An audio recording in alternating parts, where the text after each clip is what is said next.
ናትካ ኮይነይ ናትካ ኮይነይ ናትካ ኮይነይ ብደምካ ተዓዲጌ ናትካ ኮይነይ ናትካ ኮይነይ ናትካ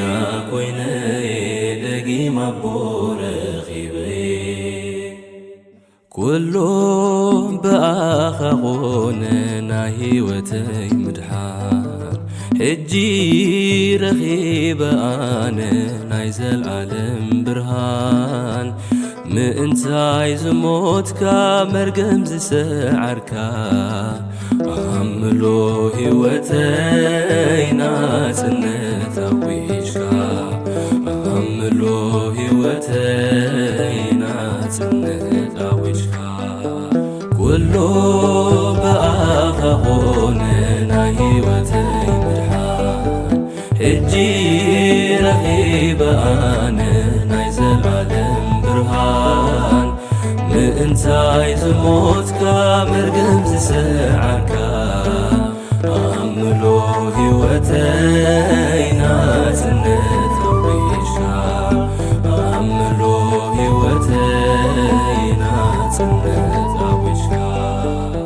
ስቃየይ ክጸውር መሳንኩ ሓቦ ክወድቕ ክትንስእ ኣብ እግርቲ ጎቦ ጎይታይ ብዘይካኻ ኣነ መን ነይሩኒ ተስፋይ ንኽምለስ ዳይካ ኣስሚዕካኒ ናትካ ኮይነይ ናትካ ኮይነይ ናትካ ኮይነይ ብደምካ ተዓዲጌ ናትካ ኮይነይ ናትካ ኮይነይ ናትካ ኮይነይ ደጊማ አቦ ረኺበ ኩሉ ብኣኻ ኾነ ናይ ህይወተይ ምድሓን ሕጂ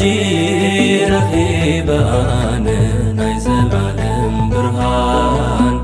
ምእንታይ ዝሞትካ መርገም ዝሰዓርካ ኣምሎ ህይወተይ ናጽነት ኣዊሽካ ኣምሎ ህይወተይ ናጽነት ኣዊሽካ ነታ ብቐደሙ ናትካ ዝነበረት ብኻልኣይ ዋጋ ዓዲልካያ ክብረት ተማሂረ ጐይታይ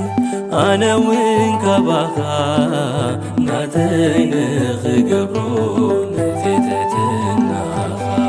ናትካ ኮይነይ ናትካ ኮይነይ ናትካ ኮይነይ ብደምካ ተዓዲጌ ናትካ ኮይነይ ናትካ ኮይነይ ናትካ ኮይነይ ደጊማ አቦ ረኺበ ኩሉ ብኣኻ ኾነ ናይ ህይወተይ ምድሓን ሕጂ ረኺበ ኣነ ናይ ዘለዓለም ብርሃን ምእንታይ ዝሞትካ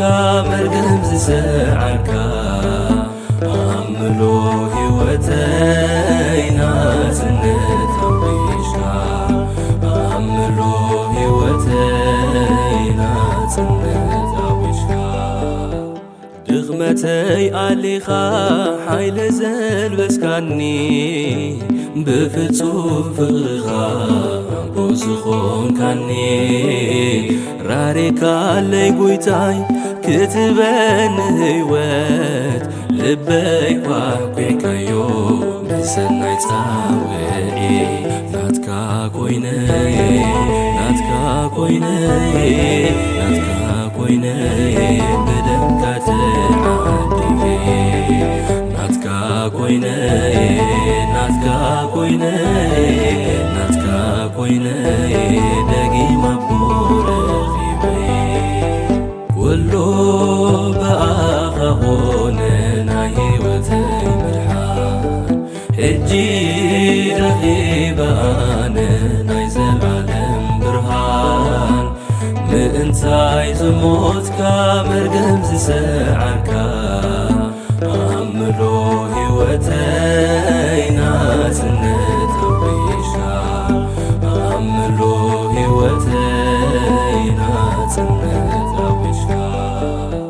ልሳን ዝቓነዮ ናይ ውዳሴ ቃላት ፍጹም ኣይበቑዕን እዩ ንናይ ቀራንዮ ውዕለት ብህርመት ከበሮ እንተተዘመረ ጎይታይ ብምሕረትካ ሕይወተይ ከበረ ናትካ ኮይነየ ናትካ ኮይነየ ናትካ ኮይነየ ብደምካ ተዓድየ ናትካ ኮይነየ ናትካ ኮይነየ ናትካ ኮይነየ ደጊማ ቦረኺበየ ኩሉ በኣኻ ኾነ ናይ ሕይወተይ ምድሓን ሕጂ ረኺበ ኣነ ናይ ዘለዓለም ብርሃን ምእንታይ ዝሞትካ መርገም ዝሰዓርካ ኣምሎ ሕይወተይ ናጽነት ኣውሽካ ኣምሎ ሕይወተይ ናጽነት ኣውሽካ ኩሉ በኣኻ ኾነ ናይ ሕይወተይ ምድሓን ሕጂ ረኺበ ኣነ ናይ ዘለዓለም ብርሃን ምእንታይ ዝሞትካ መርገም ዝሰዓርካ ኣምሎ